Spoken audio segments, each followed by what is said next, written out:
বলে পাপ ক্ষয় করবো বলে কীর্তন শুনতে এসছে। ও মায়েরা, তোমরাও কি তাই করতে এসছো? আরে কীর্তন শুনলে পাপ ক্ষয় হবে সে তো এমনি ব্যাপার, ওটা তো এমনি যাবে। জলে স্নান করলে গা ঠান্ডা হবে তো স্বাভাবিক ব্যাপার, এতে আবার আশ্চর্যের কি আছে? তাহলে কীর্তন শুনে শুধু পাপ ক্ষয় করা লক্ষ্য নয়, তাহলে কীর্তন শুনলে আর কি হয়? আবার কি আছে?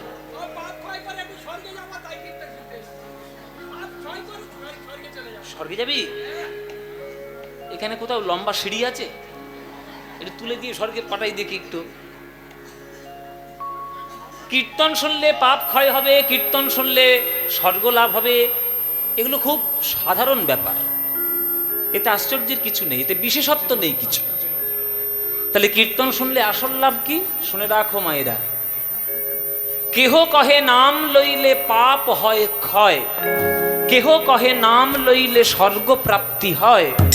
ঠাকুর হরিদাস কহে নামের শুধু দুই ফল নয়, নাম লইলে কৃষ্ণ পদে মধুর প্রেমের উদয়। এইটাই হচ্ছে কীর্তন শোনার বা গাওয়ার আসল লাভ। আপনি 1 বছর কীর্তন শুনছেন না 10 বছর কীর্তন শুনছেন, সেটা আসল কথা নয়। আসল কথা হলো কীর্তন শুনে আপনার মনের মধ্যে বা আপনার হৃদয়ে, আপনার জীবনে ভগবানের প্রতি কোনো প্রেম বৃদ্ধি হয়েছে কিনা। ভগবানকে আপনি ভালোবাসতে কি পেরেছেন? যদি ভগবানকে ভালোবাসতে পারেন তাহলে জানবেন কীর্তন শুনে লাভ হয়েছে। আর যদি ভগবানকে ভালোবাসতে না পারেন তাহলে লাভ হয়নি, আরো শুনতে হবে কীর্তন। ও মায়েরা বলো তো, তেঁতুল তোর বলতে বলেছি আমি? কাদের বলতে বলেছি? মায়েদের বলতে। বলো মায়েরা, তেঁতুল। সবাই তো বললো না, সবাই বলো তেঁতুল। এবার 5 মিনিট ধরে বলতে থাকো তেঁতুল তেঁতুল তেঁতুল তেঁতুল তেঁতুল তেঁতুল। বলতে পারবে? 5 মিনিট ধরে বলতে পারবে? বলতে বলতে কোথায় গালে জল চলে আসবে না, মুখে জল চলে আসবে। তো কেন আসবে? যখন আপনি তেঁতুলটা বারবার বারবার বলছেন তখন তেঁতুলের যে টক স্বাদটি বা তেঁতুলের যে স্বাদ, যখন ছোটবেলায় কাঁচা তেঁতুল ভেঙে বিট লবণ দিয়ে খেতেন না, আমিও খেয়েছি, খুব ছোট্টবেলায় খুব তেঁতুল খেয়েছি। তেঁতুল খাওয়ার জন্য মারও খেয়েছি, মার হাতে। এত তেঁতুল খাওয়া কেন? খুব টক ভালোবাসতাম, এখনো বাসি যদিও। এই স্বাদটা আপনার মনের মধ্যে তৈরি হবে, ওই মনের মধ্যে স্বাদটা তৈরি হওয়ার জন্য মুখ থেকে আপনা আপনি জল চলে আসবে। এবার আপনারাই বুদ্ধিমান, আপনারাই বুদ্ধিমতী, আপনারা বলুন যে একটা সামান্য তেঁতুল শব্দ বারবার বলতে থাকলে যদি জিভে জল আসে, কৃষ্ণ কৃষ্ণ কৃষ্ণ কৃষ্ণ বারবার বলতে বলতে কোনোদিন চোখ থেকে জল আসবে না? হরি বল বাবা। যেদিন তেঁতুল বলার মতো কৃষ্ণ কৃষ্ণ বলতে বলতে আপনার চোখের কোণ থেকে জল আসবে, সেদিন জানবেন আপনি ভগবানের প্রেমে পড়েছেন। আর প্রেমে যদি একবার পড়ে যান ভগবানের, এটাও মানসিক প্রস্তুতি নিয়ে রাখবেন যে ভগবান কিন্তু আপনাকে সারা জীবন কাঁদাবে, সারা জীবনটাই আপনাকে কাঁদাবে। যদি সেই কান্নার মতো মানসিক প্রস্তুতি থাকে তবেই কৃষ্ণ বলুন, নইলে অন্য কিছু বলুন। কেননা কৃষ্ণ এতটাই ভক্তকে ভালোবাসে, ভক্তকে কখনো কাছছাড়া করতে চায় না। ওই জন্য কৃষ্ণ ভক্তের জীবনে দুঃখগুলো ভরিয়ে রাখে। কেন না, দুঃখ থাকলে জীবনে ভক্ত কৃষ্ণ কৃষ্ণ বলবে, যত সুখের সাগরে ভেসে যাবে আর ভগবানের নাম গাইবে না, দূরে চলে যাবে। তাই ভক্তকে ভগবান হারাতে চান না, ওই জন্য খানিকটা দুঃখ দিয়ে রাখেন যাতে আপনি কৃষ্ণ কৃষ্ণ বলতে পারেন। যেদিন আপনার মনের ভেতর থেকে কৃষ্ণ কৃষ্ণ বলতে বলতে যেদিন আপনার চোখের কোণ থেকে জল আসবে, সেদিন জানবেন আপনি ভগবানের প্রেমে পড়েছেন। আর একবার প্রেম পাওয়া হয়ে গেলে বাবা, আর কিছু দরকার আছে? আর কিচ্ছু দরকার নেই। প্রেমই হলো জীবনের শ্রেষ্ঠ ধন।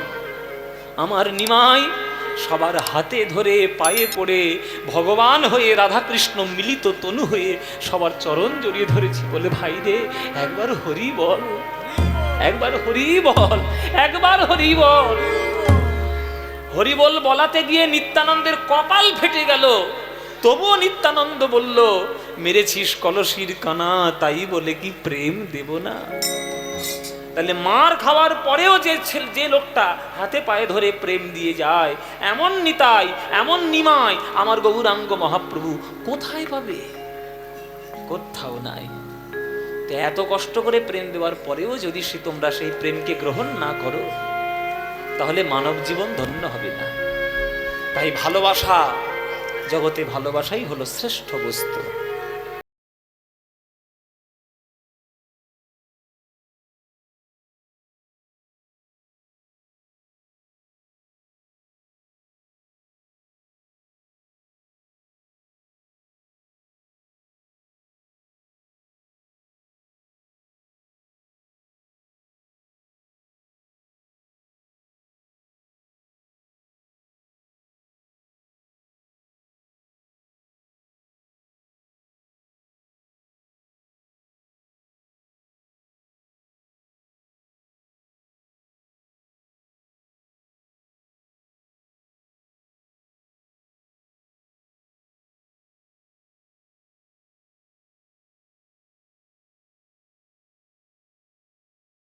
সখী ভাবনা কাহারে বলে, নিতাই গৌর হরি বল। যাতনা কাহারে বলে, সখী ভাবনা কাহারে বলে, সখী যাতনা কাহারে বলে। তোমরা যে বলো দিবস রজনী, ভালোবাসা ভালোবাসা, সখী ভালোবাসা কারে কয়, সে কি কে বলি যাত নাম। আপনারা এখানে যারা আজকের গান শুনছেন সবাই একটু বলুন তো, সবাই একটা সত্যি কথা বলবেন। বাবারা, মায়েরা, ছেলেরা, মেয়েরা সবাই সবাই একটা সত্যি কথা বলবে।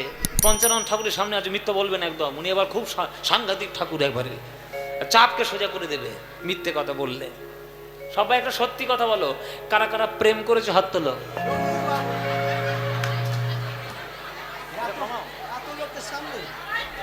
হ্যাঁ বাবা, সবাই প্রেম করেছে। মায়েরা অনেকে মনে মনে ভাবছে, বাবা যদিও বা করে থাকি তুমি বলবো নাকি, বলা যাবে না। আমি প্রেম করেছি তা করেছি, তোমার জন্য কি হবে?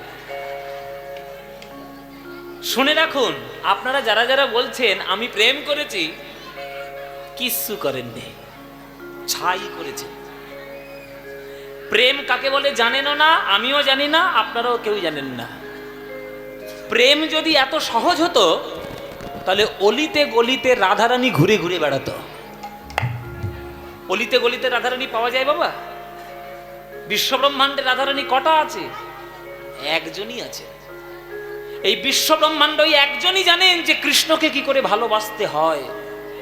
ওই জন্য রাধা কৃষ্ণের লীলা কীর্তনের আসরে এসে শুনতে হয় যে রাধারানী কিভাবে কৃষ্ণকে ভালোবেসেছে। তাই কৃষ্ণ পর্যন্ত রাধারানীর নাম শুনে থরথর করে কাঁপে, হাত জোর করে দাঁড়িয়ে থাকে কুঞ্জের বাইরে। রাধারানীর মতো প্রেম সবাই পারবে? তোমরা যারা যারা বলছো আমি ভগবানকে ভালোবাসি, মোটেও ভালোবাসো না, ব্যবসা করো ভগবানের সঙ্গে।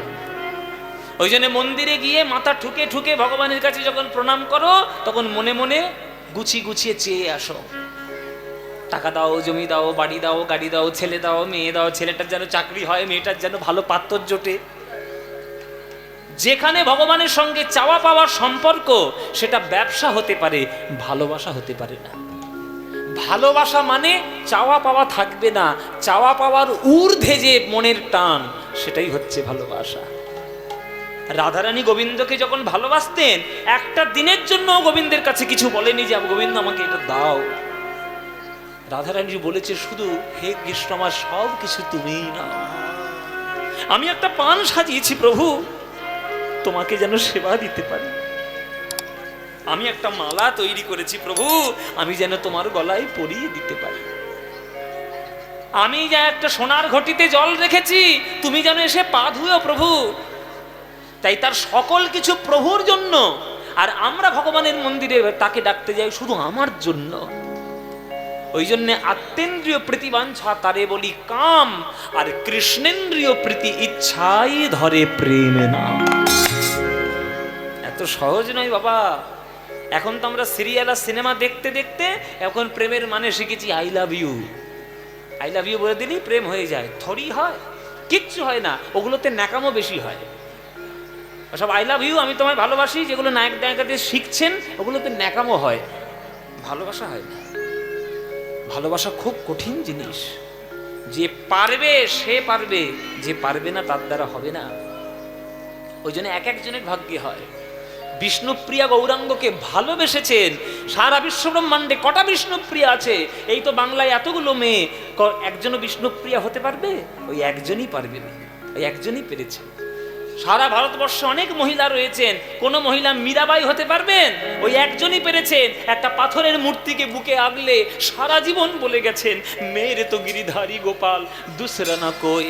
ওই একজন পেরেছেন। সবাই পারবে?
হাসিতে হাসিতে আলোক সাগরে, আকাশেরও তারাতে আগে কায়।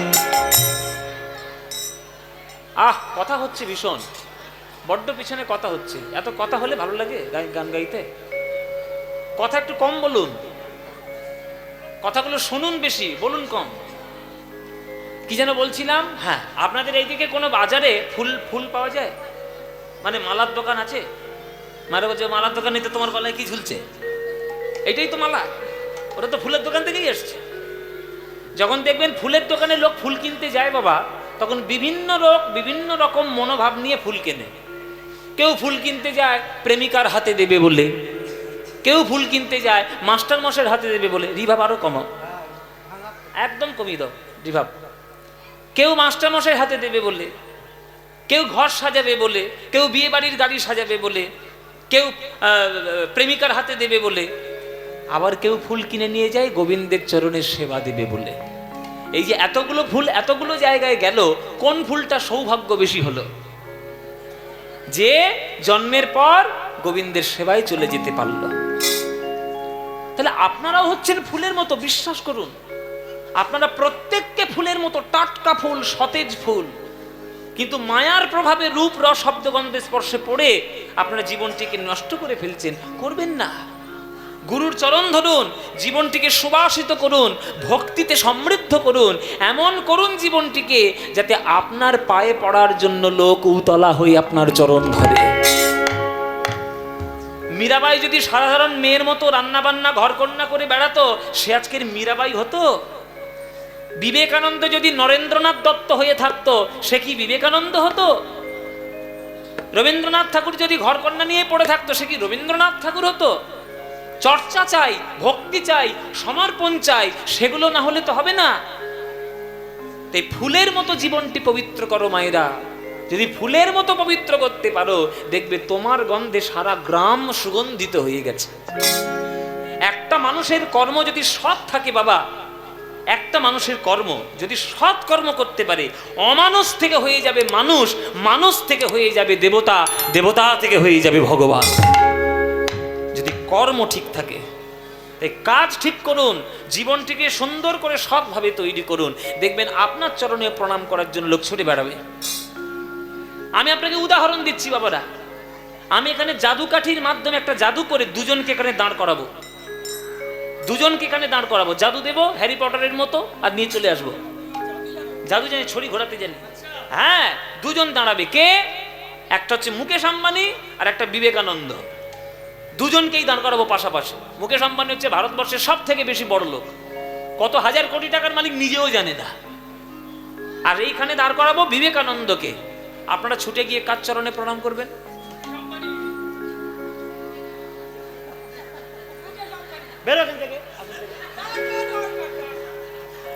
ও মায়েরা, তোমরা কার চরণে প্রণাম করবে? কেন প্রণাম? ভীমরতি হয়েছে তোমাদের? মুকেশ, এই যেমন মুকেশ আম্বানি ধরেছে, তোমরাও ধরো ওই রকম। আরে কিছু না, চেকটা লিখে দেবে তো। বলে চেক নিয়ে করবোটা কি? আগুনে উঠবো? যত বড় সম্পত্তি জগতে আছে, সবার থেকে বড় সম্পত্তি হচ্ছে ভক্তি। ভক্তির মতো সম্পত্তি বিশ্ব ব্রহ্মাণ্ডে নয়।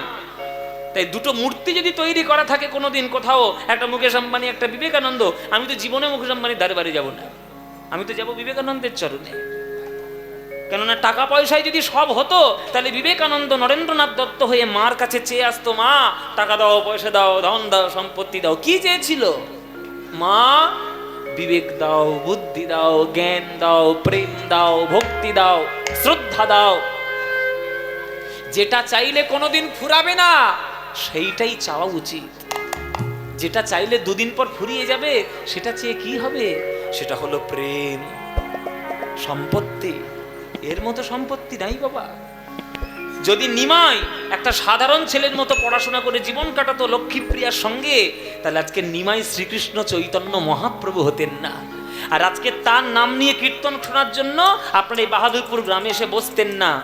তাই জীবনটিকে সুগন্ধিত করুন ফুলের মতো, করতে পারলেই আপনার জীবন ধন্য হয়ে যাবে।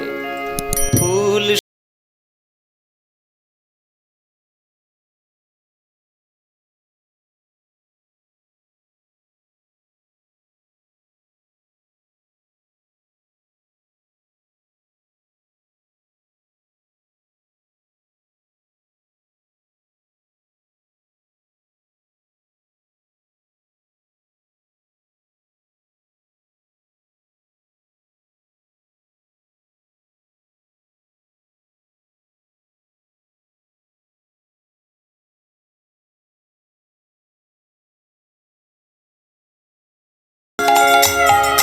প্রতিদিন যদি কাঁদিবি কেবল, একদিন নয় হাসিবি তোরা, একদিন নয় বিষাদ ভুলিয়া, সকলে মিলিয়া গাহিব মোরা।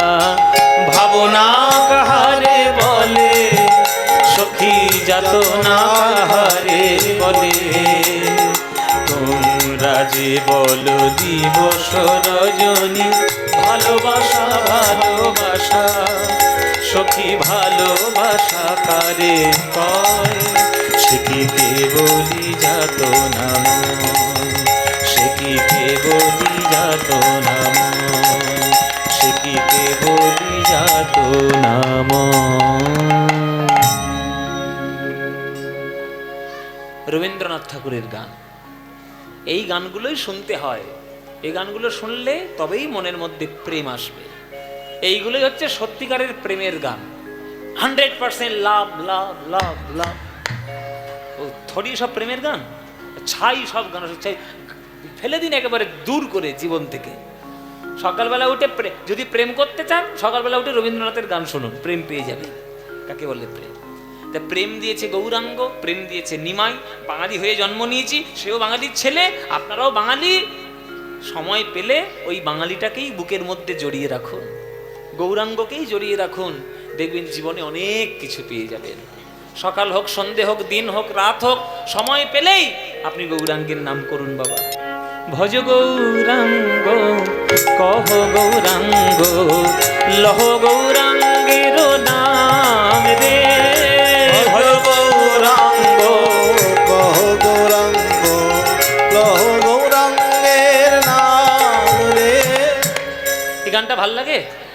তাহলে গাইবো, নইলে বন্ধ করে দেবো। গাইবো? ভাল লাগে মায়েরা? সত্যি বলছো? সত্যি? সিরিয়ালের দিব্যি, সিরিয়ালের দিব্যি। সিরিয়াল বেশি ভাল লাগে না কীর্তন? কীর্তন। তাহলে এই গানটা ভাল লাগে তো? ভজ গৌরাঙ্গ কহ গৌরাঙ্গ লহ গৌরাঙ্গের নাম রে। এ গান মনের গান, প্রাণের গান।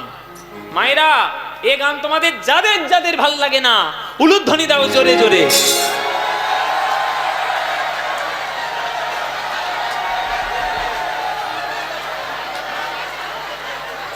আমি বাড়ি যাব।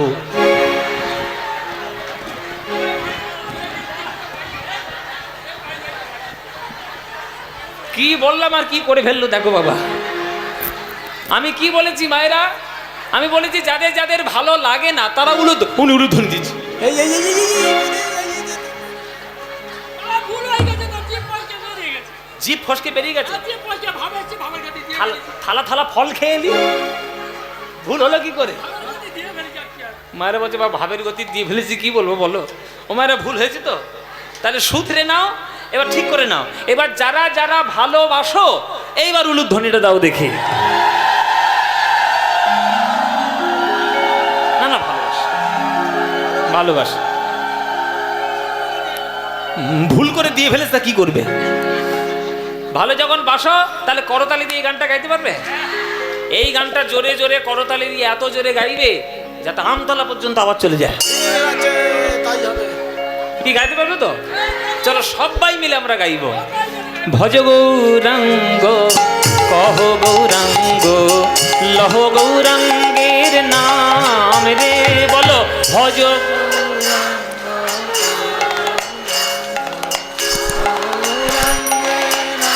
বাহ, এই তো।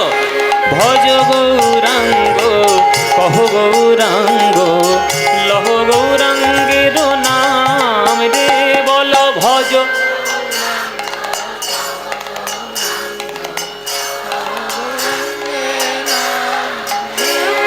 যে জনা গৌরাঙ্গ ভজে সে হয় আমার প্রাণ রে। বলো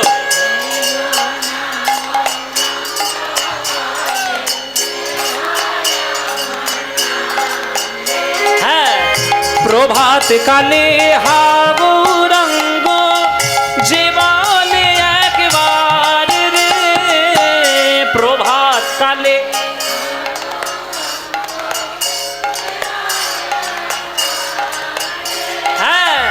দিন গেলে হা গৌরাঙ্গ যে বলে একবার রে। দিন গেলে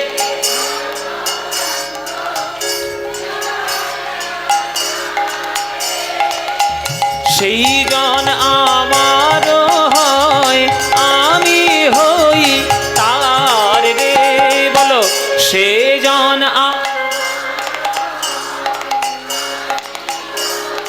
হ্যাঁ।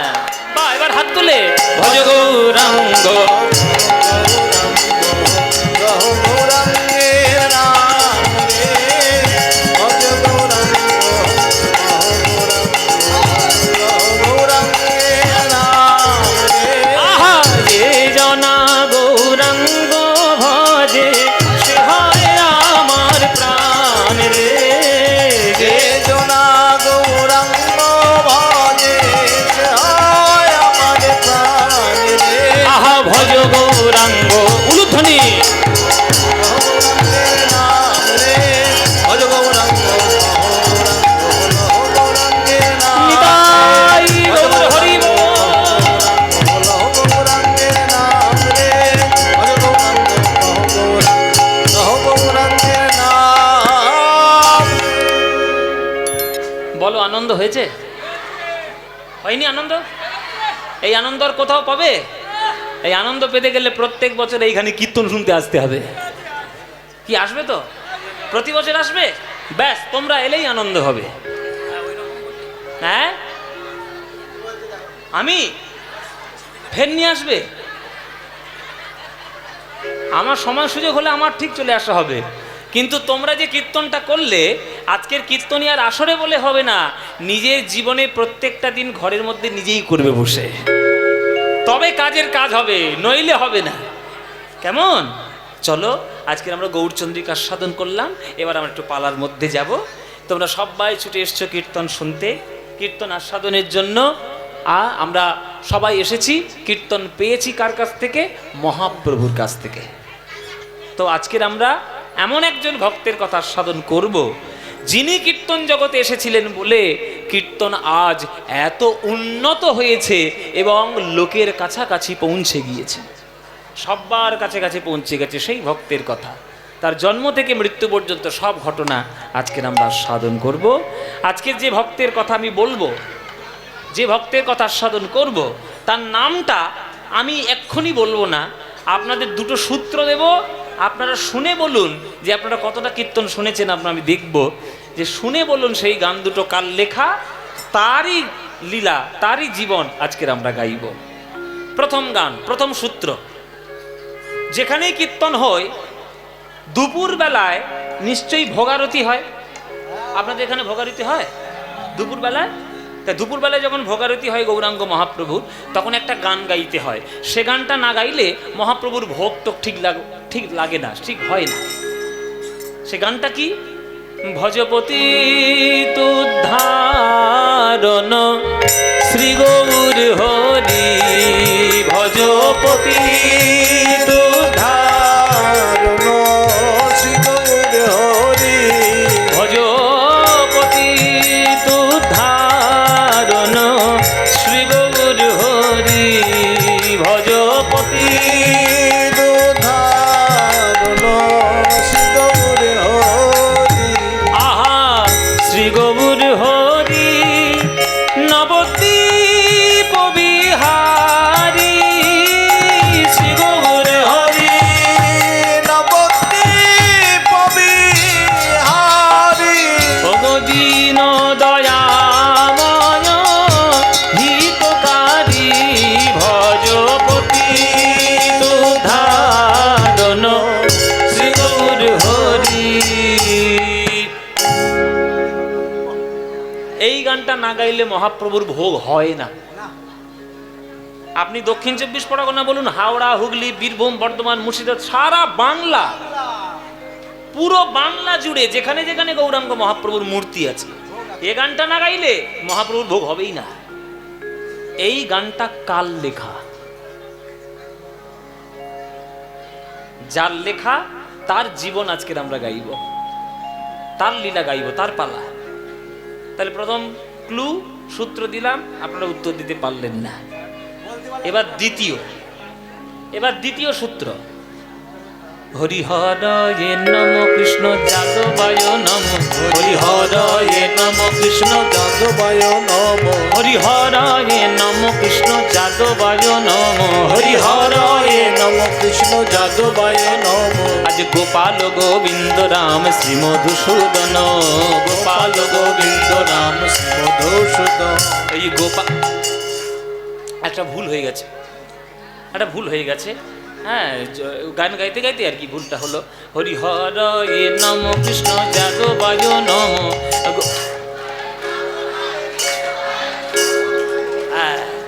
মায়েরা ঠিক বলেছে, এই মায়েরা ঠিক বলেছে। আজকে মায়েদের কি আজকের আনন্দ, কীর্তনী আর ভুল ধরেছি আমরা।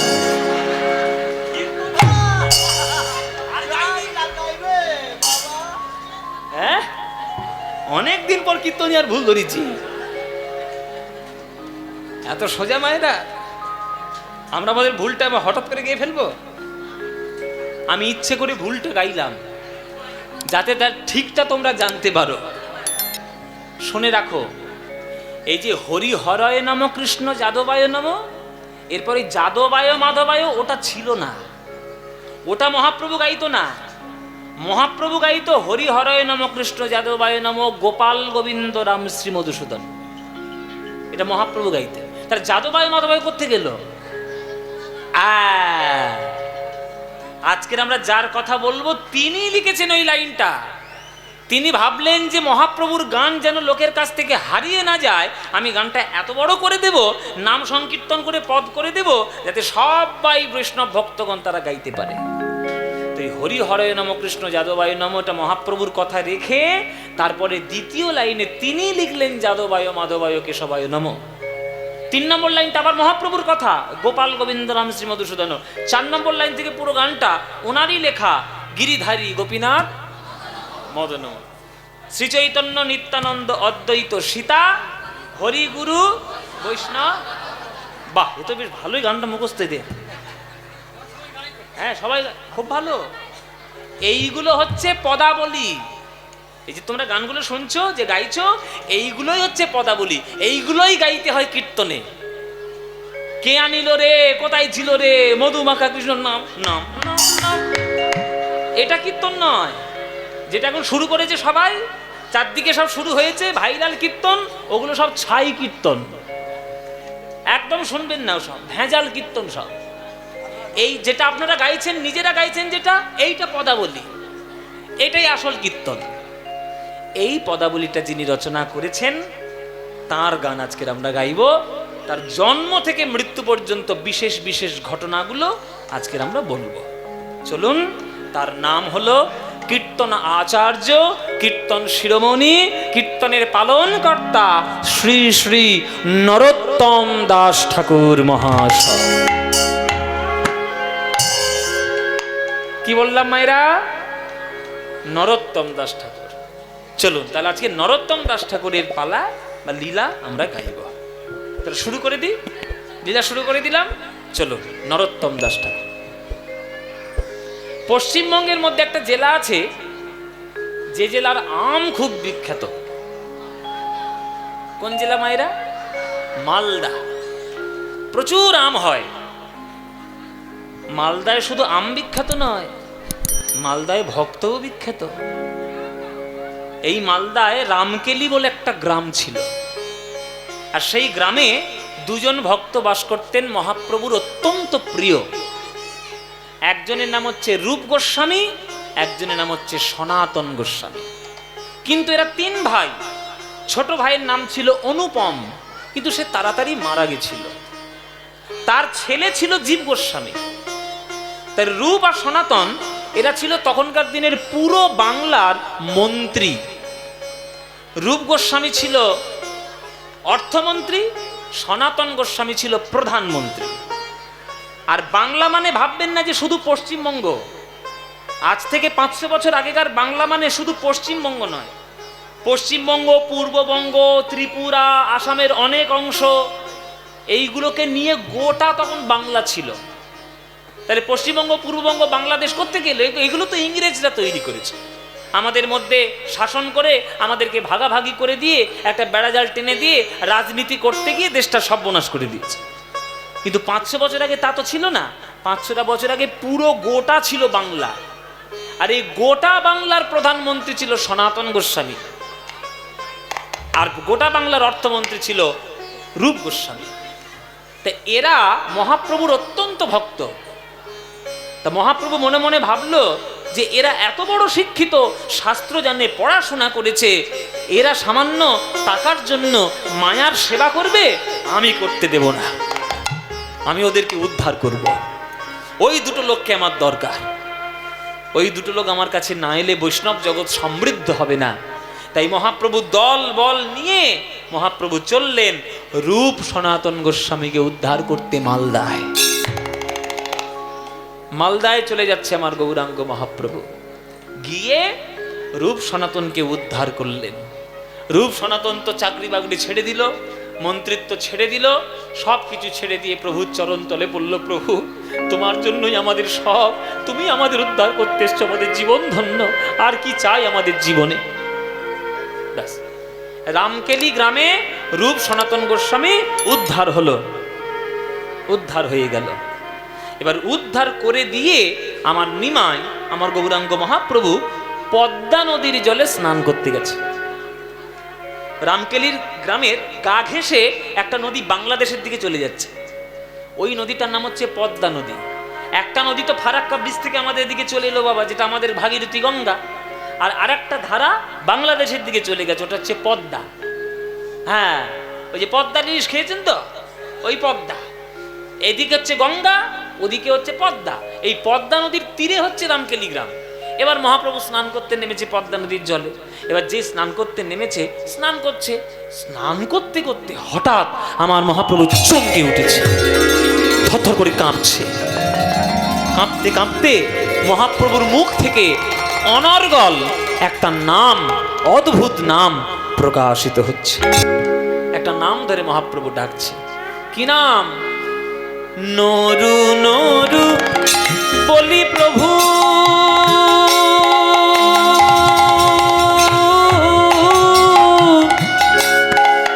ডাকে বারে বার,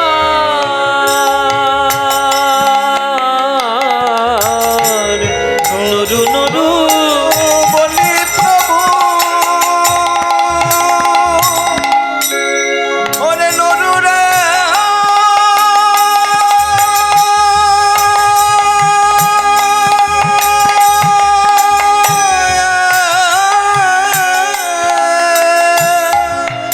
নরু রে, নরু রে, ওরে নরু রে, নরু নরু বলি প্রভু ডাকে বারে বার। আরে ডাকিতে ডাকিতে বহে প্রভুর প্রেময় শ্রুধার। ডাকিতে ডাকিতে বহে প্রেময় শ্রোধা। নরু নরু নরু। সব ভক্তরা চমকে উঠেছে। প্রভু কাকে ডাকছো তুমি নরু নরু বলে? এই আমাদের মধ্যে নরু কে রে? কেউ নেই, কেউ নেই। নরু আবার কে? ও প্রভু, আমাদের মধ্যে নরু নামে তো কেউ নেই, তুমি কাকে ডাকছো? মহাপ্রভু বলছে, আমি যাকে ডাকছি তার এখনো জন্মই হয়নি।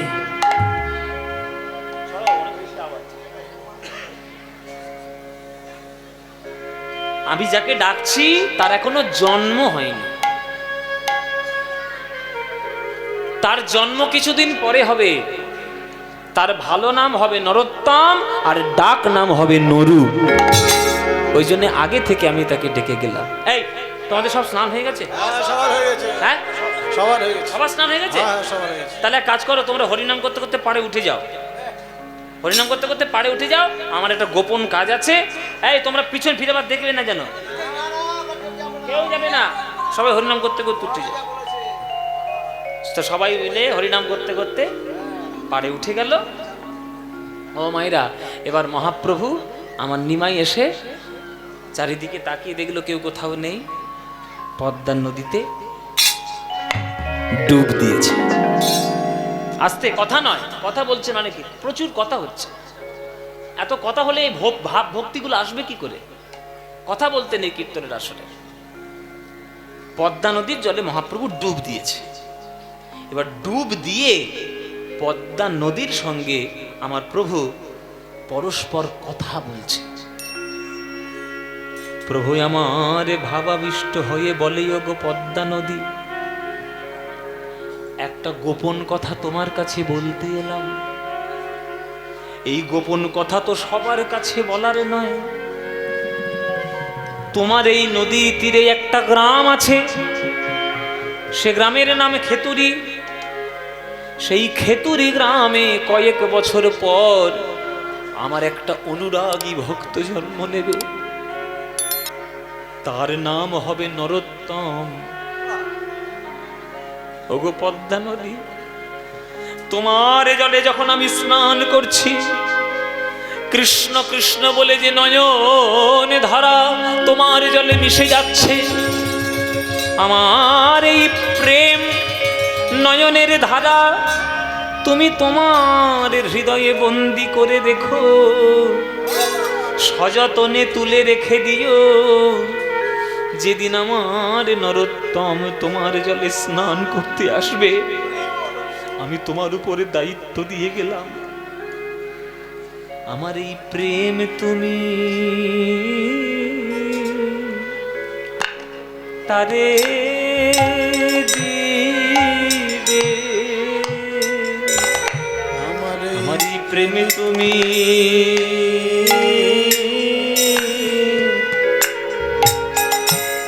তারে দেবে। ও পদ্মা আমি তোমার জলে প্রেম আমি রেখে গেলাম আমার এই প্রেমে তুমি তারে দিবে আমার এই প্রেম তুমি তারে দিবে। আমার এই প্রেম তুমি তারে দেবে। ভগবান ভক্তের জন্য ব্যবস্থা করে যাচ্ছেন। পদ্মার তীরে কবে নরোত্তম জন্ম নেবে না নেবে কোনো ঠিক নেই, কিন্তু প্রভু তার জন্য আগের থেকে সঞ্চয় করে রেখে দিয়ে যাচ্ছেন। সমুদ্রের ধারে কখনো গেছেন মায়েরা? সমুদ্রের তীরে দাঁড়িয়ে থাকবেন, 5 মিনিট ধরে দেখবেন সমুদ্র। যে ঢেউটাকে আপনি বড় মনে করছেন ওই ঢেউটাই আপনার কাছে ছোট হয়ে আসবে, আর যে ঢেউটাকে আপনি ছোট মনে করছেন ওই ঢেউটাই আপনার কাছে বড় হয়ে আসবে। সাগরের ঢেউ কেমন হবে সেটা যেমন সাগরই জানে, আমার মহাপ্রভু হচ্ছে প্রেমের সাগর। তার কোন ঢেউ কোন ভক্তের উপর কিভাবে আছড়ে পড়বে আমার মহাপ্রভুই জানে, আর কেউ জানে না। যখন বলেছে পদ্মা নদীকে যে আমার প্রেম তুমি সযত্নে রেখে দাও, আমার পদ্মাতে যখন নরোত্তম স্নান করবে তুমি তাকে দেবে, তখন পদ্মা নদী হাত জোড়ে করে বলছে, ওগো প্রভু, আমি তো তোমার মতো ভগবান নই। আমার জলে তো কত শত শত লক্ষ লক্ষ লোক স্নান করে প্রতিদিন। তোমার নরোত্তম যেদিন আমার জলে স্নান করতে আসবে আমি কেমন করে বুঝবো সেটাই হলো নরোত্তম? আমি কেমন করে তোমার প্রেম তাকে দেব? মহাপ্রভু বলছে এটা একটা বুদ্ধিমানের প্রশ্ন। ঠিক যে শত শত লোক তোমার জলে স্নান করে, কি করে তুমি বুঝবে আমার নরোত্তম স্নান করতে এসছে? এটা তো চিহ্ন কিছু একটা বলে দিয়ে যেতে হবে। শুনে রাখো পদ্মা, আমার নরোত্তমের চিহ্ন হলো শত শত লোক তোমার জলে স্নান করে, কিন্তু কারোর ছোঁয়াতে তো তোমার ঢেউ বেড়ে যাবে না। আমার নরোত্তম যেদিন প্রথম তোমার জলে স্পর্শ করবে, যাহার পরশে তুমি অধিক উছলিবা,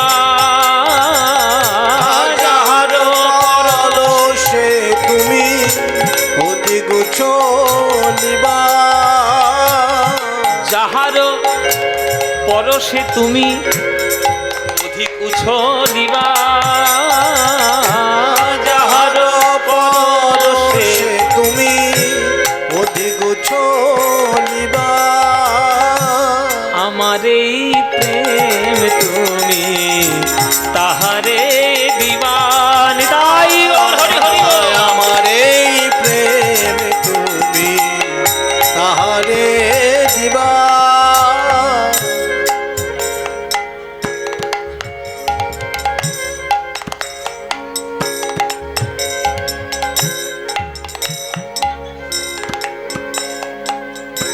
হ্যালো, যারে পরশে তোমার তরঙ্গ বাড়বে, পরশে তোমার তরঙ্গ বাড়বে, আমার নরোত্তম তুমি বুঝতে পারবে, পরশে তোমার তরঙ্গ বাড়বে, নরোত্তম তুমি বুঝতে পারবে, পরশে তোমার তরঙ্গ বাড়বে, আমার নরোত্তম তুমি বুঝতে পারবে, মুখে হরি হরি হরি বলবে,